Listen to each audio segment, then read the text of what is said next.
Assalamualaikum warahmatullahi wabarakatuh. Perkenalkan, nama saya Dian Pipit Sundari, peserta Latsar CPNS tahun 2021, angkatan ke-28, kelompok 4. Pada kesempatan kali ini, izinkan saya membahas tentang akuntabilitas dan nasionalisme. Akuntabilitas adalah kata yang sering kita dengar, namun tidak mudah untuk dipahami. Ada 4 hal yang akan saya bahas mengenai akuntabilitas, yaitu konsep akuntabilitas, mekanisme akuntabilitas, akuntabilitas dalam konteks, dan bagaimana menjadi PNS yang akuntabel. Konsep akuntabilitas sering disamakan dengan responsibilitas atau tanggung jawab. Pada dasarnya, kedua konsep tersebut memiliki arti yang berbeda. Akuntabilitas adalah kewajiban pertanggungjawaban yang harus dicapai, sedangkan responsibilitas adalah kewajiban untuk bertanggung jawab. Aspek-aspek akuntabilitas yang pertama adalah relationship, yaitu hubungan. Yang kedua, result oriented, yaitu berorientasi pada hasil. Yang ketiga, requires reporting, yaitu akuntabilitas membutuhkan adanya laporan. Yang keempat, meaningless without consequence, yaitu menghasilkan konsekuensi. Yang kelima, improve performance, yaitu memperbaiki kinerja. Akuntabilitas terdiri atas akuntabilitas vertikal, yaitu pertanggungjawaban kepada otoritas yang lebih tinggi, dan akuntabilitas horizontal, yaitu pertanggungjawaban kepada masyarakat luas.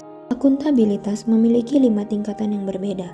Diawali dengan akuntabilitas personal, yaitu nilai-nilai yang ada pada diri sendiri. Tingkatan berikutnya adalah akuntabilitas individu yang mengacu pada hubungan antara individu dengan lingkungan kerjanya. Berikutnya adalah akuntabilitas kelompok. Kemudian akuntabilitas organisasi, dan tingkatan tertinggi yaitu akuntabilitas stakeholder. Stakeholder yang dimaksud adalah masyarakat atau pengguna pelayanan. Untuk memenuhi terwujudnya organisasi sektor publik yang akuntabel, maka mekanisme akuntabilitas harus mengandung dimensi kejujuran dan hukum, proses, program, dan kebijakan. Untuk itu diperlukan adanya alat akuntabilitas.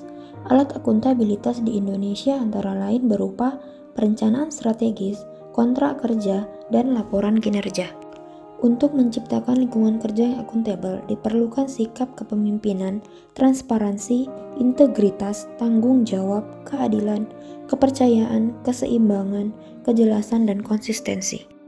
Untuk menciptakan framework akuntabilitas, diperlukan 5 langkah, yaitu pertama, menentukan tujuan dan tanggung jawab, melakukan perencanaan, melakukan implementasi dan monitoring, memberikan laporan hasil secara lengkap, dan melakukan evaluasi serta perbaikan. Akuntabilitas dalam konteks meliputi praktek kecurangan dan perilaku korup, transparansi dan akses informasi, penggunaan sumber daya milik negara, penyimpangan dan penggunaan data dan informasi pemerintah, dan konflik kepentingan. Lantas, bagaimana menjadi PNS yang akuntabel? PNS yang akuntabel adalah PNS yang mampu mengambil pilihan yang tepat ketika terjadi konflik kepentingan, tidak terlibat dalam politik praktis, melayani warga secara adil dan konsisten dalam menjalankan tugas dan fungsinya. Materi selanjutnya yaitu nasionalisme.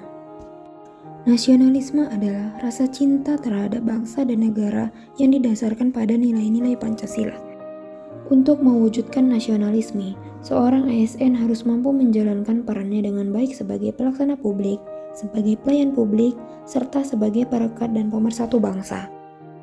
Demikianlah mind map akuntabilitas dan nasionalisme dari saya.